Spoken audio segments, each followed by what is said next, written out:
وہ اپنی رائے اور اپنے موقف پر بہت مستحکم انداز میں جمے ہوئے رہتے اور اس کے اندر کوئی مداہنت انہیں ہرگز پسند نہیں تھی۔ میں اب جس عظیم شخصیت کو زحمت سخن دینا چاہ رہا ہوں، طبیعت تو نہیں چاہ رہی تھی کہ ابھی ان کو میں زحمت سخن دیتا، ان سے ہم آخری خطاب سنتے اور آخری گفتگو ختام مسک کے طریقے پر ان کی ہی ہوتی، لیکن بہرحال آگے بھی کہیں ان کا وعدہ ہے کسی اور تقریب میں بھی شرکت کے لیے جانا ہے۔ آپ اپنی بے پناہ مصروفیات کے باوجود تشریف لائے، ہم آپ کے انتہائی شکر گزار ہیں۔ ہمارے مشفق، مربی، کرم فرما حفیظ علامہ انور شاہ کشمیری حضرت۔ بسم اللہ الرحمن الحمدللہ اما بعد، حضرات علماء کرام، مہمانان اعظام اور عزیز طلباء، سب سے پہلے شکر اور شکریہ ادا کرتا ہوں عزیز مکرم برادر عزیز مولانا اظہار الاسلام صاحب کا کہ انہوں نے بہت سو کی مشکلیں آسان فرما دی۔ ایک تو اپنی مفصل نظامت سے سب کی طرف سے کفایت کر دی، دوسرے محدود وقت کے پابند کر کر احسان عظیم فرمایا اور ہم جیسوں کے لیے تو بہت ہی گنجائش پیدا کر دی۔ دوسری بات یہ ہے کہ جس شخصیت کے لیے یہاں پر یہ محفل برپا کی گئی ہے اس کے تعلق سے کہنے کے لیے بہت کچھ ہے، کم و بیش، بلکہ متیقن طور پر 50 سال کا عرصہ میرے ان کے تعلقات پر محیط ہے۔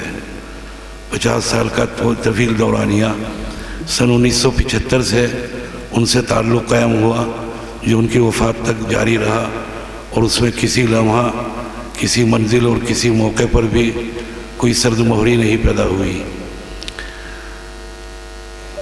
بہت عجیب و غریب واقعات ہیں، بہت سی یادیں ہیں جن کا یہاں موقع نہیں ہے۔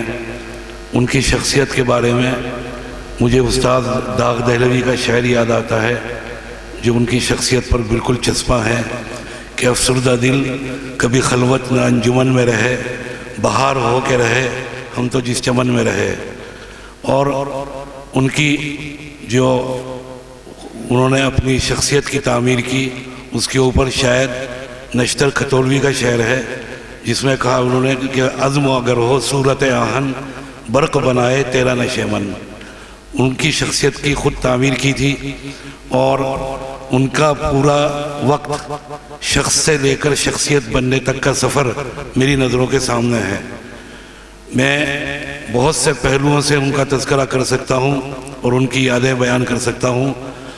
یہ دارالعلوم وقف دیوبند کی نظامت تعلیمات جو 15 سال پہلے میرے پاس تھی والد مرحوم کے زمانے میں، اس کی آداب اور اس کی باریکیاں نظامت کی اور اس کے تمام حساس پہلو انہی سے سیکھے۔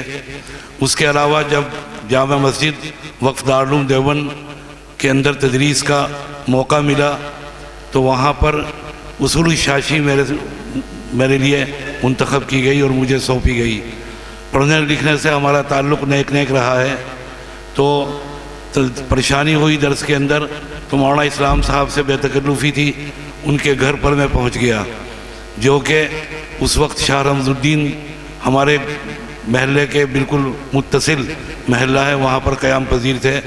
میں پہنچا تو انہوں نے عجیب بات کہی، پہلے دن ہی کہا کہ مولوی احمد کہتے تھے کہ مولوی احمد میں تمہیں پڑھاؤں گا تو نہیں، تم جو سمجھے ہو، جو تم نے مطالعہ کیا ہے وہ بیان کرو، کوئی لائق تصحیح چیز ہوگی تو میں تنبیہ کروں گا اور تصحیح کروں گا۔ 4-5 دن یہ سلسلہ جاری رہا، اس کے بعد انہوں نے شاگرد کو برخاست کر دیا۔ بہرحال یہ ان کا بڑا تعلق رہا اور بہت سے پہلو ہیں۔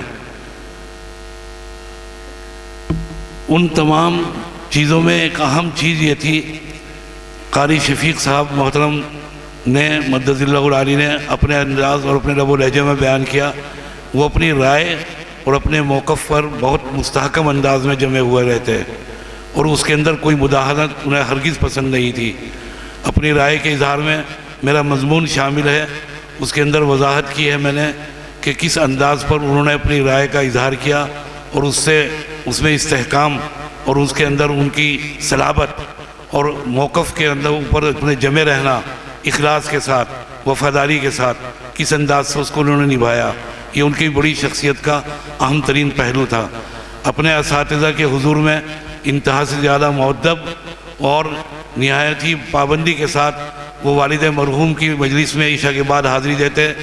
بہت سے مواقع پر اختلاف رائے ہوتا لیکن وہ ادب کا دامن کبھی ہاتھ سے نہیں جانے دیتے تھے، آخر تک ان سے تعلق رہا۔ ان کی جہد مسلسل، ان کی کوششیں، ان کی مساعی کا عکس جمیل ان کے فرزند عزیز مکرم مولانا بدر الاسلام صاحب ہیں۔ انہوں نے ان کے تربیت کو اور جس انداز سے ان کے انداز کو اپنے اندر جذب کیا ہے وہ نمونہ آپ کے سامنے ہے۔